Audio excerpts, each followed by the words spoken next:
मेरा इस जिले मुख्यालय में पहला कार्यक्रम है। अभी लोग उद्घोषक कह रहे थे, स्वागत करने वाले कह रहे थे कि बक्सर की धरती पर मेरा स्वागत है। मैं ऐसा नहीं मानता। बक्सर आके मैं अपने को धन्य मानता हूं। इसी भूमि ने और इसी धरती ने मुझको शिव गुरु के बारे में सिखलाया है।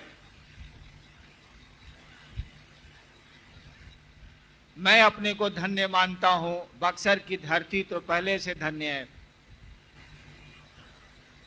आपको ये पता है कि ये आयोजन, यह कार्यक्रम किस उद्देश्य से हो रहा है, किस मकसद से हो रहा है।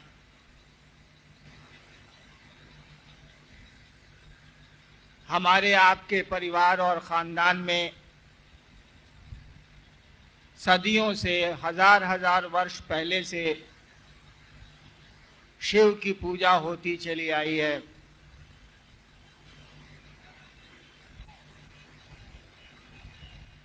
हमारा आपका परिवार खानदान दर खानदान से इस बात से वाकिफ है कि शिव गुरु हैं, जगत के गुरु हैं।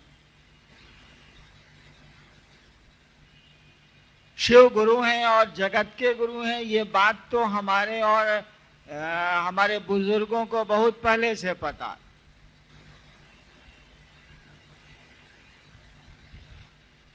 शास्त्रों में भी लिखा है, हमारे साधु भी बोल गए हैं, बोलते हैं।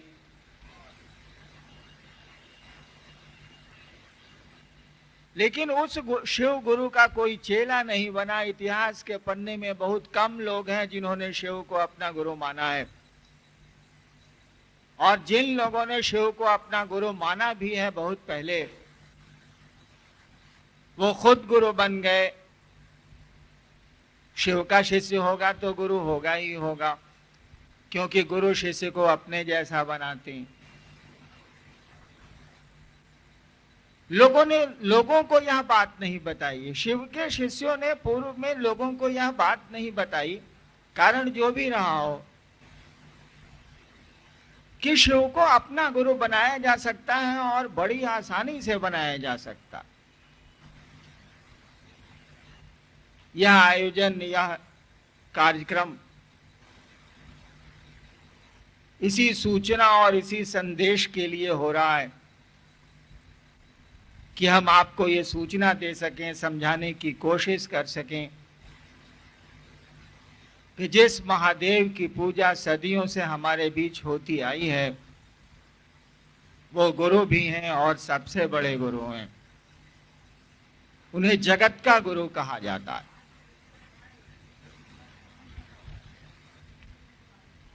जगत गुरु का अर्थ ही होता है कि जगत के सारे लोगों को ये हक बनता है, ये अधिकार बनता है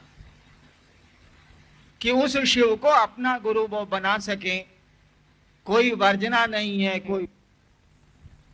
और यह बात भी कि शिव गुरु हैं, मुझको किसी ने कही नहीं थी। मैंने जब शिव को गुरु माना था तो मैंने तो सुना भी नहीं था कि महादेव गुरु होते हैं। विषय दिया गया है कि शिव ही एकमात्र विकल्प बच गए हैं, शिव शिष्यता ही एकमात्र विकल्प है। यही आप ही के जिले के, पुराने जिले के मुख्यालय में, बक्सर का वो पुराना जिला था शाहबाद आरा, वहीं मैं 73-74 में गांगी श्मशान में साधना करता था। उन दिनों पटना विश्वविद्यालय में लॉ का विद्यार्थी था मैं। रात को गांगी श्मशान में जाया करता था, अनेकों गुरुओं के साथ रहा था मैं। रात में श्मशान की साधना करता था, दिन में जोग की पूजा, जोग की साधना करता था। और विगत 13-14 वर्षों से करता था मैं। 8वें क्लास से मैंने श्मशान जाना शुरू किया था। पिताजी अफसर थे, उन्हीं के साथ जहां बदली होती थी मैं चला जाता था। बिहार के करीब करीब अधिकांश श्मशानों में मैंने बचपन में पूजा की है, रात बिताई है। ठीक उसी तरह से आरा के गांगी श्मशान में भी 1974-73 में मैं साधना किया करता था रात को।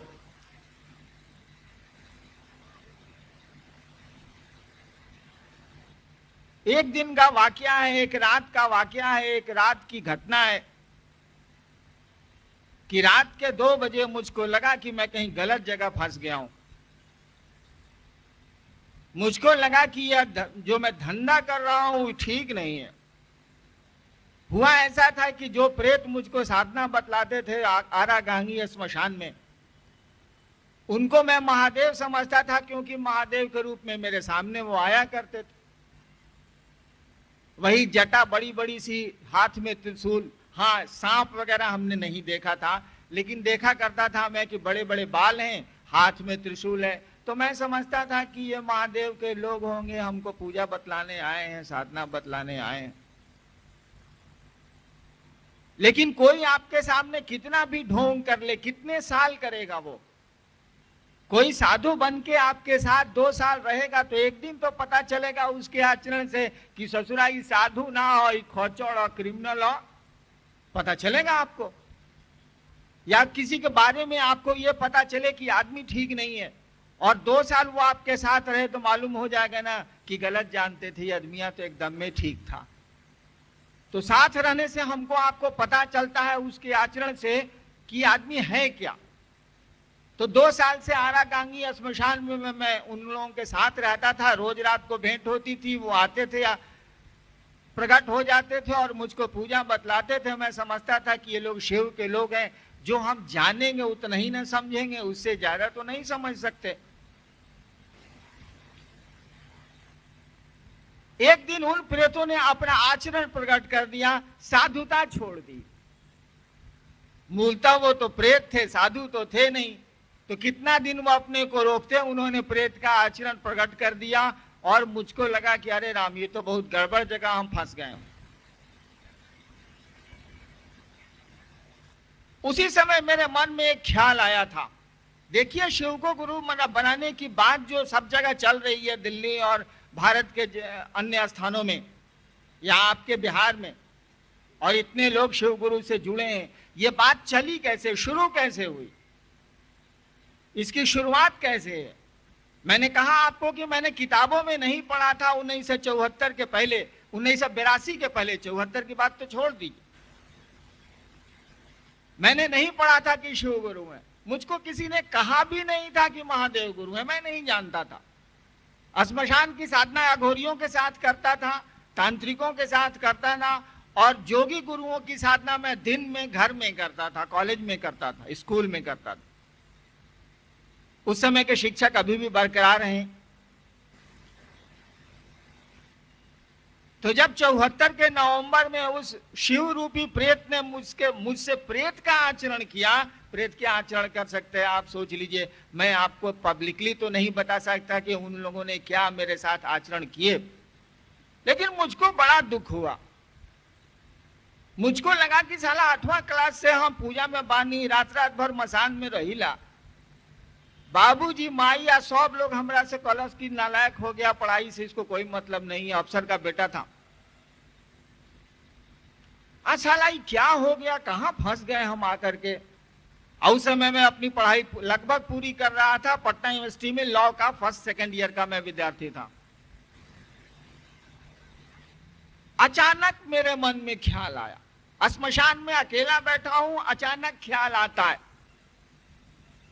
ख्याल ये आता है कि गुरु भगवान होते हैं तो भगवान गुरु काहे नहीं। सोचिए कैसे शुरू हुई ये बात। शुरू करने वाले ने, मैंने ये कभी नहीं जाना था कि शिव गुरु हैं या महादेव गुरु हैं, या शास्त्रों में हाँ बहुत जगह लिखा हुआ है, अब तो मैं जानता हूं, उस समय नहीं जानता था। अचानक मेरे मन में ख्याल आया कि गुरु भगवान होता है तो भगवान गुरु काहे नहीं है। दुख में, परेशानी में, ये मेरे मन में ख्याल आया कि गुरु भगवान होता है तो भगवान गुरु काहे नहीं है। ये तो सबको पता है, हमको भी ये पता था कि गुरु ब्रह्मा गुरु विष्णु गुरु देवो महेश्वर गुरु साक्षात पर ब्रह्मा। ये तो तीसरा चौथा में हमनी के पंडित जी रटौले रहले। इसी सिद्धांत पर मैंने कहा कि गुरु भगवान होता है, गुरु साक्षात परब्रह्म। गुरु भगवान होता है तो भगवान गुरु काहे नहीं है?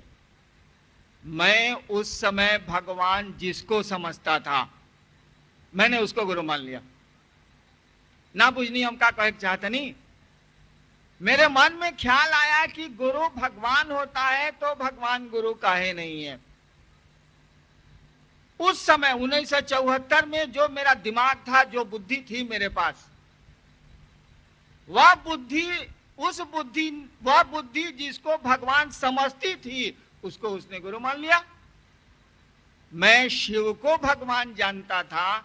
मैंने लोगों से सुना था, मेरे पिताजी ने मुझको सिखलाया था कि भारत की आध्यात्मिक धारा में ईश्वर शिव को कहा जाता है। संस्कृत में जो ईश्वर शब्द का प्रयोग हुआ है, महेश्वर शब्द का प्रयोग हुआ है, वह शिव के लिए हुआ है। और ये दोनों एक दूसरे के लिए शब्द इस्तेमाल होते रहे हैं। शिव के लिए ईश्वर और ईश्वर महेश्वर के लिए शिव। ये साहित्य की बात मुझको मालूम थी और इसी आधार पर मैंने भगवान शिव को समझ के शिव को गुरु मान लिया कि गुरु भगवान होता है तो भगवान गुरु काहे नहीं है। भगवान मैं शिव को जानता था, मैंने शिव को गुरु मान लिया। बस शुरुआत यहीं से। मुझको किसी ने नहीं कहा था कि शिव गुरु है, न मैंने पढ़ा था न सुना था, कोई जानकारी मुझको नहीं थी। इसी तर्क पर मैंने शिव को गुरु मान लिया। अब सोचिए तो जरा क्या क्या हो सकता। जो सवाल आज एक नए आदमी के दिमाग में खड़े होते हैं कि शिव को गुरु मानेंगे तो दीक्षा कौन देगा, मंत्र कौन बतलाएगा, महादेव तो शरीर में नहीं है, कैसे आके समझाएंगे, गुरु को तो शिष्य आज तक समझाते रहे हैं शरीर में। ये सारे सवाल मेरे पास थे। मेरे साथ एक ही लाचारी थी कि अब मैं लौकिक शरीरधारी गुरुओं के पास जो ही मुझको उपलब्ध थे, सही गलत, उनके पास जा नहीं सकता था। शिव को मैंने गुरु बना लिया था और ये प्रश्न मेरे दिमाग में खड़े हो गए कि यहां भी लफड़ा है। क्योंकि शिव के रूप में तो मैंने प्रेत देखे थे। मेरा मन इस बात को स्वीकार नहीं कर रहा था कि यह निर्णय भी मेरा सही है। क्योंकि शिव अगर होते, मेरा दिमाग इस बात को बुझ रहा था कि शिव अगर होते तो ये प्रेत साले शिव का रूप लेके श्मशान में मेरे सामने आके धोखा तो नहीं देते 2 साल के बाद।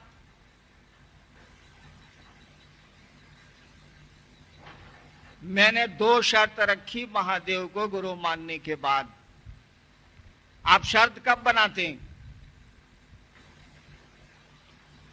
जब आपको चोट लगती है, जब आप धोखा खाते हैं तो नियम बना लेते हैं। मुझको मोटरसाइकिल चलाने के लिए दीजिए, सीट पड़ी रहेगी घास पे तो मैं मोटरसाइकिल को 1 नंबर में ले जाऊंगा, क्योंकि सीट पर मोटरसाइकिल से मैं गिरा हुआ हूं। यानी मोटरसाइकिल में अगला ब्रेक मार के हम फेंकाए हुए हैं, हम फिर मारेंगे अगला ब्रेक? नहीं मारेंगे। ठीक उसी तरह से मैंने भी शिव को गुरु मानने के बाद 2 शर्त रखी थी। एक, आसमान से शिव के रूप में, जो तस्वीरों में है, शिव के रूप में उतरिएगा तो कुछ नहीं सीखेंगे। आसमान से शिव के रूप में उतरिएगा, जो तस्वीरों में दिखता है, मैं कुछ नहीं सीखूंगा, क्योंकि मैंने प्रेत देखे थे उस तरह। दूसरी शर्त मैंने बनाई कि आदमी के रूप में, साधु के रूप में भी आइएगा तो कुछ नहीं सीखेंगे। ये दोनों मेरी शर्त आज भी है, उस शर्त में कोई परिवर्तन नहीं आया। ठीक समय बीतता गया और 1 साल बीत गया। इस बीच में आरा से मुजफ्फरपुर चला गया। कुछ नहीं मुझको हासिल हुआ, बल्कि परेशानियां हासिल होती चली गईं। शिव को मैंने गुरु मान लिया था, कोई विश्वास नहीं था, कोई श्रद्धा नहीं थी। आप ये जानना चाहेंगे कि हमने शिव को गुरु काहे के लिए माना था? हर एक आदमी कोई काम करता है, उसके पीछे उसका मकसद होता है। तो मेरा भी एक मकसद था कि मैंने शिव को गुरु काहे के लिए माना था, मैं गुरुओं के साथ क्यों गया था, मैं 8वें क्लास से श्मशान काहे के लिए जाता था। मेरे मन में एक ही ख्वाहिश थी कि चमत्कार सीखेंगे। मेरे मन में एक घटना घट गई थी 8वीं क्लास में, जब मेरे फादर जमुई में एसडीओ थे। 1960-61 की बात है, मैं बहुत छोटा था। एक तांत्रिक ने एक चमत्कार दिखलाया था मुझको, मैं बहुत छोटा था। तब से मेरे मन में लगन लग गई कि चमत्कार हम भी करेंगे,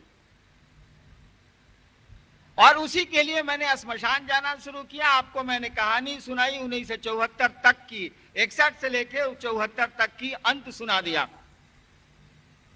वह शुरुआत सुना दी जहां से शिव गुरु मेरे दिमाग में आए और शिव को अपना गुरु मैंने मानना शुरू किया था। यही आप ही के इस पावन धरती से। उस समय बक्सर आरा का एक सब डिवीजन था। एक रात को बक्सर में आया भी था जब स्मशान की साधना करता था।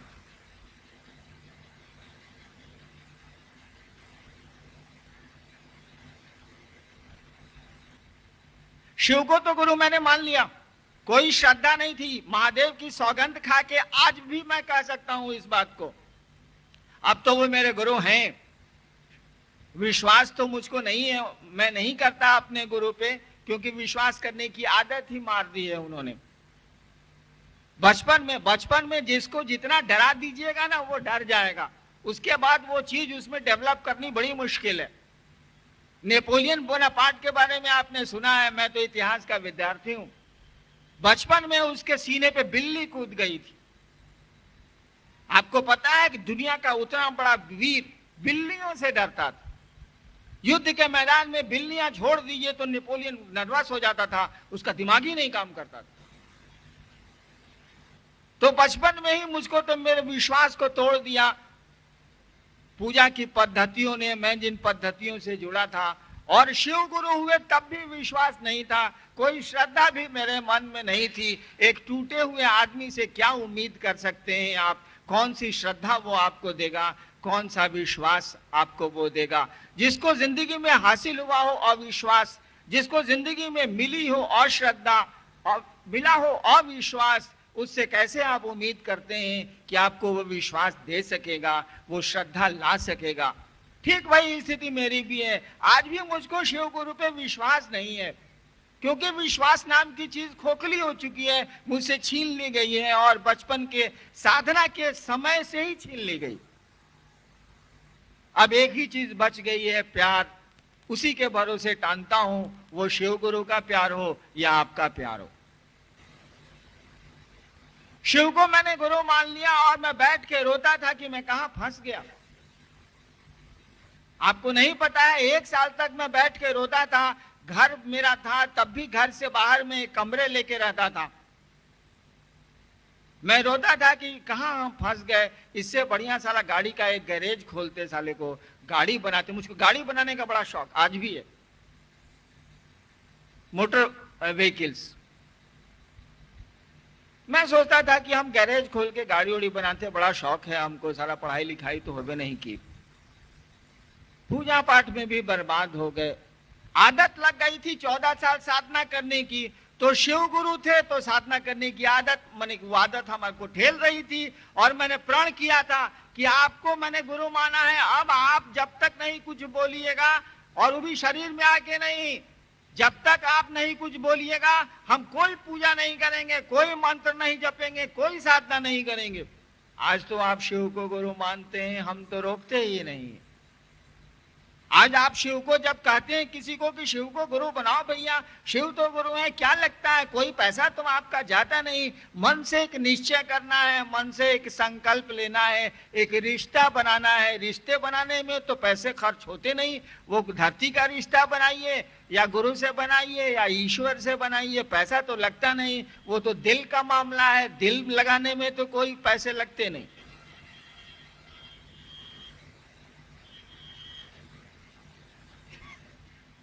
लेकिन मैंने आज तो हम किसी को नहीं रोकते। लोग कहते हैं कि जी भगवान राम के पूजा करे छी, हम लोग कहते हैं कि एकदम ठीक करते हैं।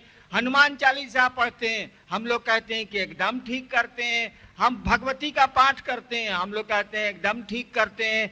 इसके अलावा किसी को तो गुरु बनाइएगा। चलिए शिव को ही गुरु बना लीजिए, तय कर लीजिए कि महादेव इस क्षण से मेरे गुरु हैं। हम लोग कुछ नहीं रोकते, रोक भी नहीं सकते, क्योंकि वो तो जगत का गुरु है। रोकने वाले हम आप कौन होते हैं?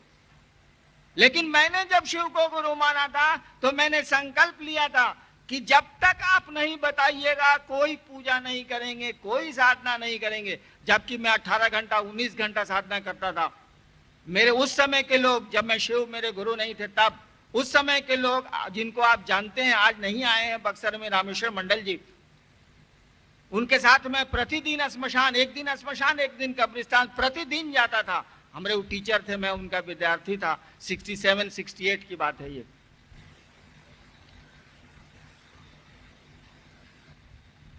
उतनी साधना के बाद एक बैग मैंने वही 74 के नाम में ब्रेक मारा कि कोई पूजा नहीं करूंगा, कोई साधना नहीं करूंगा, कोई मंत्र नहीं जपूंगा। अब शिव को गुरु बनाया है, वो बताएंगे तभी करूंगा।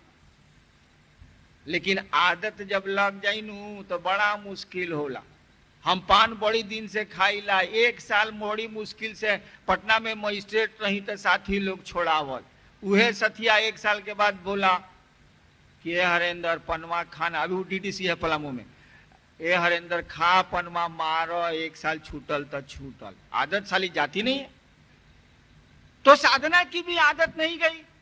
आदत हमको जोर मार रही थी। इधर शिव गुरु थे, श्मशान में जो मेरे साथी बन गए थे हवा के लोग, उनका मंत्र मैंने बंद कर दिया था। वो मुझको तंग करने लगे थे, परेशान करने लगे थे। एक बात जान लीजिए, साधु का साथ छोड़िएगा तो कोई घाटा नहीं है। साधु के साथ आप रहते हैं, छोड़ दीजिए उसको, कोई दिक्कत नहीं है, वो आपका भला ही मनाएगा। लेकिन बदमाश के साथ रहिएगा, साथ छोड़ दीजिएगा तो बुझिए क्या नतीजा वो करेगा। तो हमने प्रेतों का साथ छोड़ा था।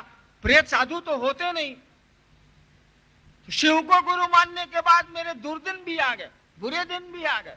ठीक है, मैं डिप्टी IPS में आया, डिप्टी कलेक्टर हो गया, वो बात छोड़ दीजिए। वो तो महादेव एक तरफ से, गुरु कबीर कहते हैं ना, अंतर हाथ सहारा दे, बाहर मारे चोट।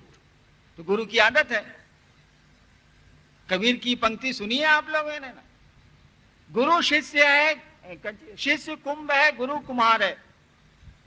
गड़ी गड़ी काटे खोट, गंदा निकालते हैं, गड़ी गड़ी काटे खोट।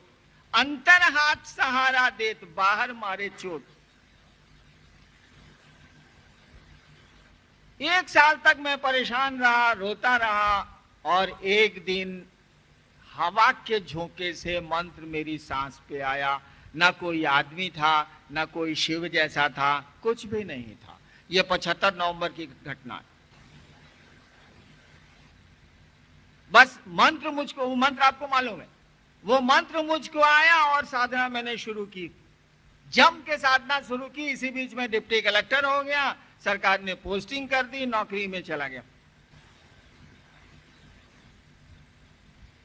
और चमत्कारों का क्रम शुरू हो गया। मैं चमत्कार सीखने के लिए गया था महादेव गुरु के यहाँ। चमत्कारों का क्रम शुरू हो गया। धीरे धीरे आपके 3 सूत्र आ गए। नमः शिवाय हवा के झोंके से आया।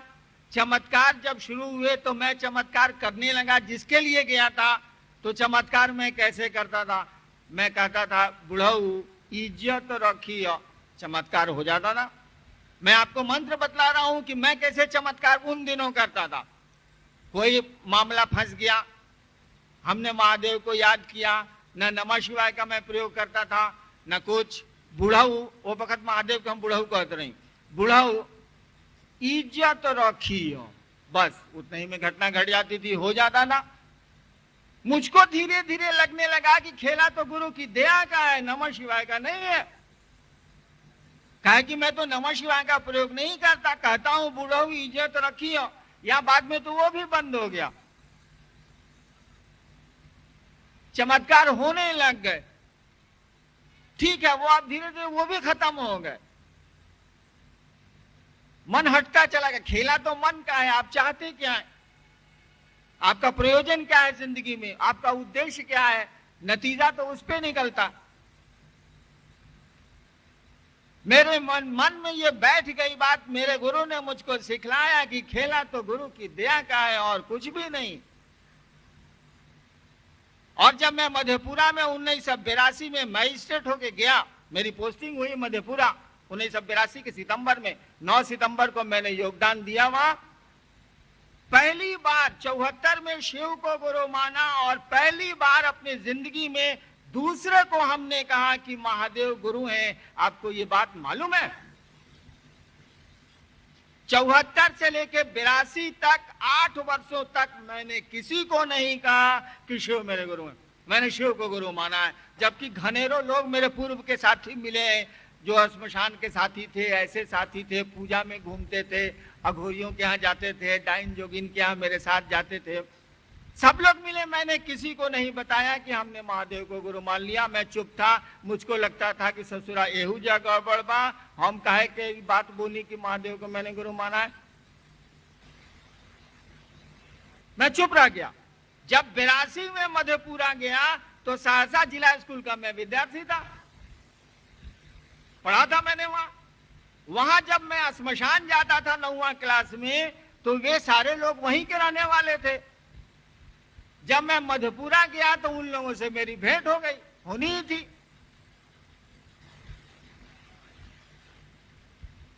मैं वहां बच्चा था, अब अफसर होके गया था। श्मशान के जो उस समय के मेरे साथी थे 8वां 9वां के, वो अब सियाने हो गए थे और वो श्मशान जाया ही करते थे उन दिनों भी। मैंने उन लोगों को कहा, बहुत लोग उन लोगों का नाम जानते हैं, मैंने उन लोगों को कहा कि 40-50 साल से आप लोग श्मशान जा रहे हैं, हे महादेव तो गुरु है, मानिएगा नहीं? तब उन लोगों ने हमको कहा कि हाकिम जानै छी महादेव गुरु छथिन। साला हमू बकाए कि कैसे मालूम है कि महादेव गुरु है?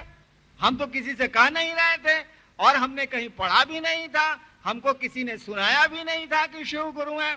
जब मधेपुरा में लोगों ने हमसे कहा कि हाकिम जानै छी महादेव गुरु छथिन, तो मैं अकबकाया कि लोगों को कैसे मालूम है कि महादेव गुरु हैं।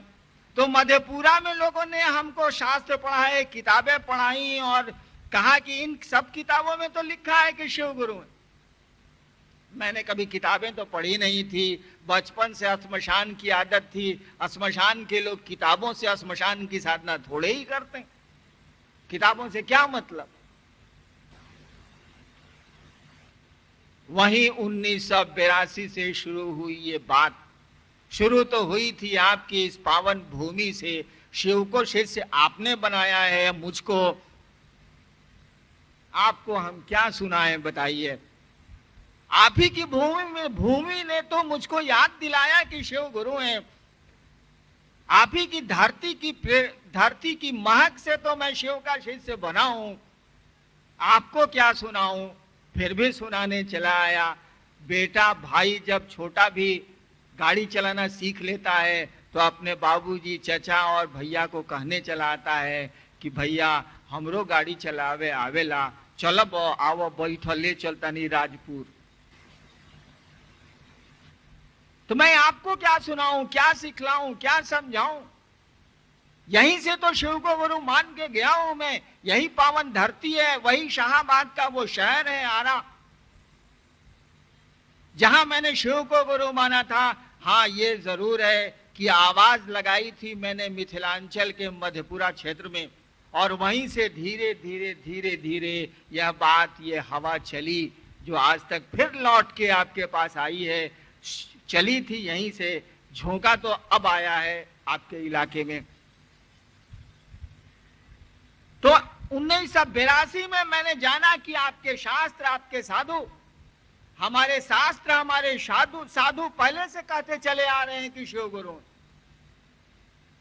सबको मालूम है कि महादेव गुरु सबसे बड़े गुरु हैं, जगत के गुरु हैं। आपकी हमारी किताबें तो बोलती हैं कि वो गुरुओं के गुरु हैं, गुराधिपति हैं, गुरुओं के मालिक हैं वो। आपको आश्चर्य नहीं लगता है कि संसार में जिसके बारे में कहा जाता है कि वो विश्व गुरु है, संसार का गुरु है, जगत का गुरु है, उसका एको को चेला नहीं है? गुरु तो वो है, शिष्य नहीं है। नहीं आश्चर्य लगता है? आपको हमको पता भी है कि वो गुरु है, लेकिन कोई पढ़ता ही नहीं है। कैसा विद्यालय है कि सबको पता है कि ऐसी पढ़ाई कहीं नहीं होती है और सदियों से कोई पढ़ा ही नहीं है। कैसा अस्पताल है कि सबको पता है कि ऐसा अस्पताल दुनिया में कहीं नहीं है और सदियों से कोई मरीज आज तक इलाज कराने नहीं गया। तो हमको आपको तो खानदान दर खानदान से ये पता है कि शिव गुरु हैं, जगत के गुरु हैं। और ये शिव है कौन? हम तो कितना बार कहानी रहुआ सुन लो के कहल जाला कि चंदा मामा सबके मामा और शिव घर घर के बाबा। यानी आपके बाबा के बारे में, हमारे बाबा के बारे में, हम सबों के बाबा के बारे में सदियों से ये खबर है, सदियों से ये सूचना है कि वो गुरु है, जगत का गुरु है, आदि गुरु है, गुरुओं का गुरु है। तब भी कोई चेला नहीं है। गजब आश्चर्य लगता है, गजब विस्मय की स्थिति पैदा होती। हमने कहा कि चलो आवाज लगाते हैं। बड़ी आसानी से हम तो चमत्कार सीखने 14 साल श्मशान में रात गुजार चुके हैं। और जब शिव गुरु हुए तो बड़ी आसानी से मैंने चमत्कार जान लिया। सीखा क्या? कोई शरीर में थोड़े ही है जो आके सिखलाते हैं। उनके सिखलाने की कला ही कुछ अजीब है। जिस तरह से ईश्वर के रूप में, जिस तरह से ईश्वर हमको आपको बड़ा कर लेता है। सॉरी माफ करिएगा, श्मशान में ज्यादा दिन रहा हूं, गालियां निकल जाती हैं। अब हरिनारायण मरेगा भी। देखिए कौन मारेगा मुझको, कौन ले आया है मुझको, कौन बड़ा कर रहा है मुझको। मैं शिव चर्चा में अभी कलकत्ते गया था। वहां मेरी पत्नी अचानक सीरियस हो गई।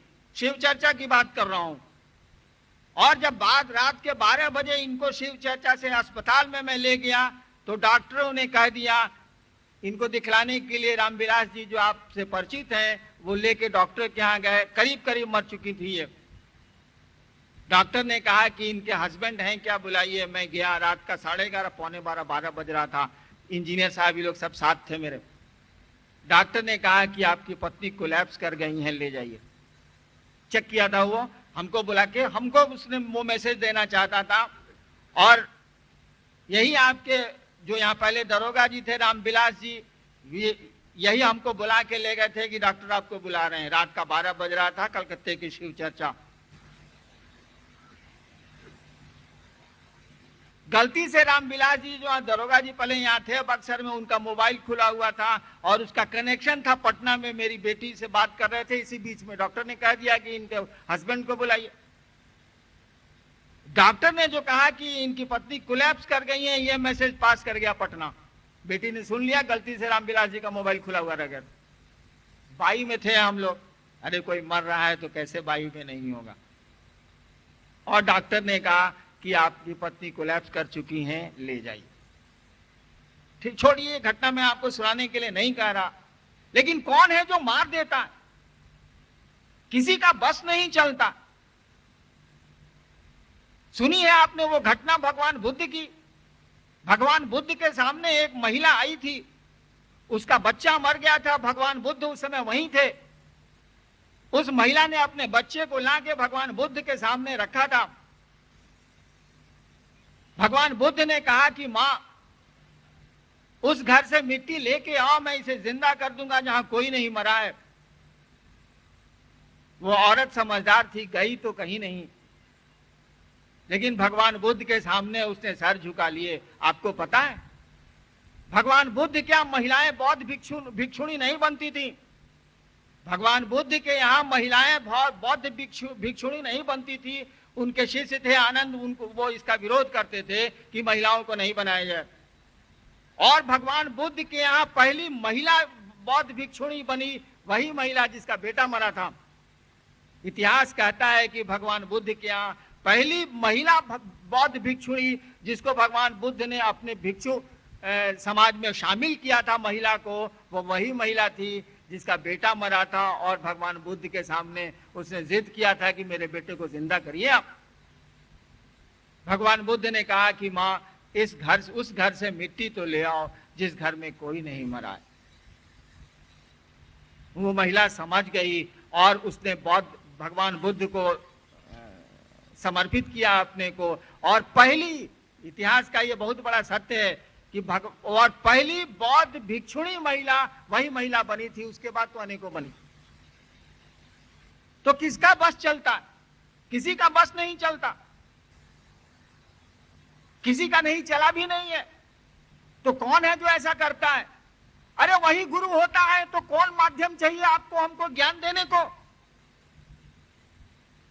जो हवाओं से सृष्टि को चला रहा है, जो पानी पंच तत्वों के माध्यम से सृष्टि को चला रहा है, जो छोटे से हैवान को ले आया है, अब मारेगा भी वो। किसी का बस नहीं चलेगा, किसी का बस आज तक नहीं चला है।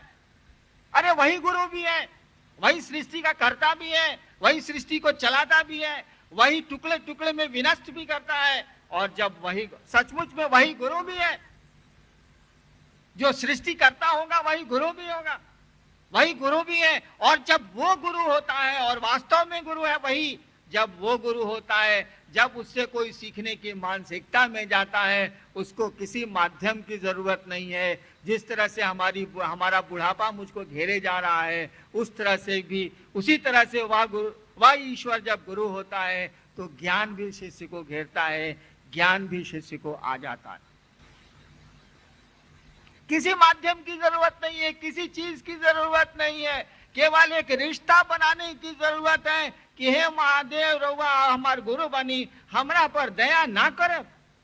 एकरा में का लगता, का खर्चा होता, क्या घाटा हो जाता है हमारा आपका? हमने तो जो सीखा तो हम कहने चले आए। सृष्टि के क्रम तो ऐसे ही चलते रहते हैं, लेकिन मन में एक ख्याल तो पैदा होता है कि चलो सब दुनिया का सबसे बड़ा गुरु मेरा गुरु है, शिव मेरे गुरु हैं, उनसे तो बड़ा गुरु नहीं है। एक आदमी ने हमसे पूछा, छपरा के सिवान के ही रहने वाले थे, हमारे फादर के मित्र थे आईएएस, कि हरेंद्र तू एगो बात बताओ, मेरे घर का नाम है हरेंद्र, एगो बात बताओ, तू शिव गुरु के चर्चा करे तो काम मिलेला? तार बाबूजी तरह पर बड़ा खिसियाई रहे। हम कहने की चर्चा काम मिलेला? अरे मोन में एगो ख्याल बा कि महादेव गुरु बने हमार, जिंदगी में उतना बड़ा चीज तो हासिल नानू कर सके, कुछ मिले चाहे ना मिले, मन में एगो ख्याल तो बा, मिजाज बुलंद बा तो सब चीज बुलंद बा ना। अगर फिकिर नॉट मिजाज ऑफ हो जाए तो क्या दिक्कत? तो कम से कम शिव गुरु होते हैं तो मन में ये ख्याल तो आता ही। तो हम लोग यही सुनाने और समझाने की कोशिश में चले आए हैं कि अपने बाबा को अपना शिष्य भाव दे के देखिए, और जो लोग दे रहे हैं रिश्ते को मजबूत करिए, क्योंकि ऐसा रिश्ता नहीं बनाना है जो ट्रेन का रिश्ता होता, सफर का रिश्ता होता। सफर में भी हम लोग रिश्ता खूब बनाते हैं, दोस्ती खूब करते हैं, लेकिन सफर खत्म हुआ, आपका सहयात्री कहीं गया, आपका हम सफर कहीं गया, आप कहीं गए। अब तक कितनी यात्राएं आपने की हैं, हमने की हैं, कोई साथी बना भी है क्या? रात भर के लिए बने थे, फिर खत्म हो गए। तो रिश्ता बनाइएगा, भूल जाइएगा तो रिश्तों के परिणाम तो नहीं आएंगे। संबंध बनाइएगा और भूल जाइएगा तो संबंध का परिणाम तो आपको नहीं आएगा। किसी से 2 दिन खूब दोस्ती कर लीजिए, वो भी आपको भूल जाए, आप भी उसको भूल जाइए, क्या परिणाम आएंगे? कुछ नहीं आएंगे। लेकिन भूलिए नहीं रिश्ते को, वो दुश्मनी का रिश्ता हो या दोस्ती का, तो रंग ला देगा। हम लोग तो दंडाधिकारी रहे हैं बहुत साल, अब तो नौकरी के 30 वर्ष होने को जा रहे हैं। दंडाधिकारी के रूप में कितनों से झगड़ा हुआ होगा, सोचिए तो जरा। नौकरी वही करते हैं, कई बार लाठियां चलानी पड़ी हैं, गोलियां चलानी पड़ी हैं कानून के तहत। कहां किसी से झगड़ा हुआ, कहां किसी से दुश्मनी हुई, क्योंकि वो भी जानता था कि इसकी ड्यूटी है और मैं भी जानता था कि मेरी ड्यूटी है नौकरी में, ये तो करना ही पड़ता। कहां झगड़ा हुआ? कोई झगड़ा नहीं होगा, क्योंकि झगड़ा मन में पाला ही नहीं, मन ने रखा ही नहीं। ना उसके मन ने रखा ना मेरे मन ने रखा। लेकिन मन में रख लीजिए तो क्या होगा, आप समझते हैं बहुत अच्छी तरह। ठीक उसी तरह से दोस्ती करके मन में रख लीजिए, दोस्ती का रंग खिल जाएगा।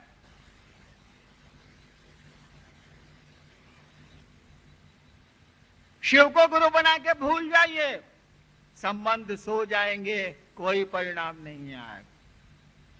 शिव को गुरु बना के याद रखिए, अगर आपके बुजुर्गों, हमारे बुजुर्गों, हमारे साधुओं ने सही कहा है कि महादेव गुरु है, परिणाम आ जाएगा, आने लगेगा।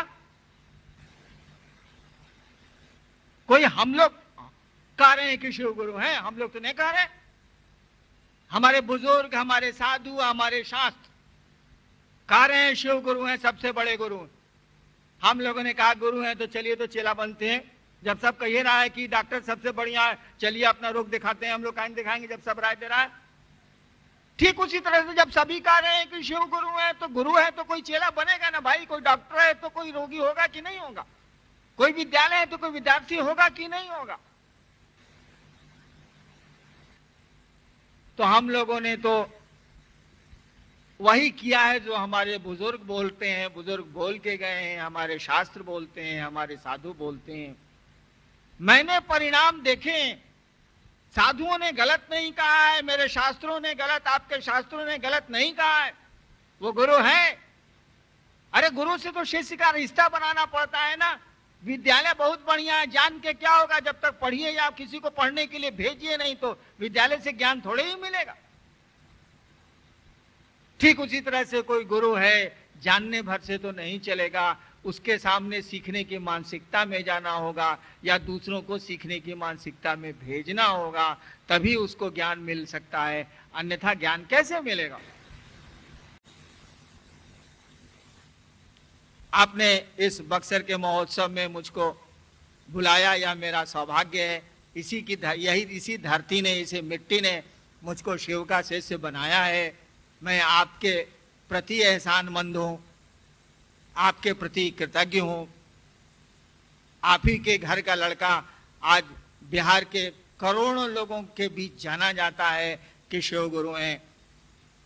आपको भी घर ही में सुनाने हम चले आए कि शिव गुरु हैं। हम आप शिव को अपना गुरु बना सकते हैं, कोई बंदिश नहीं है, कोई वर्जिश नहीं है, कोई मेहनत नहीं है। इस कार्यक्रम को आप चलाएं। मैं फिर 5, साढ़े 5 तक हाजिर हो जाऊंगा आपके बीच। तब तक के लिए मुझको छुट्टी दीजिए। आप सबों को मेरा हृदय से प्रणाम।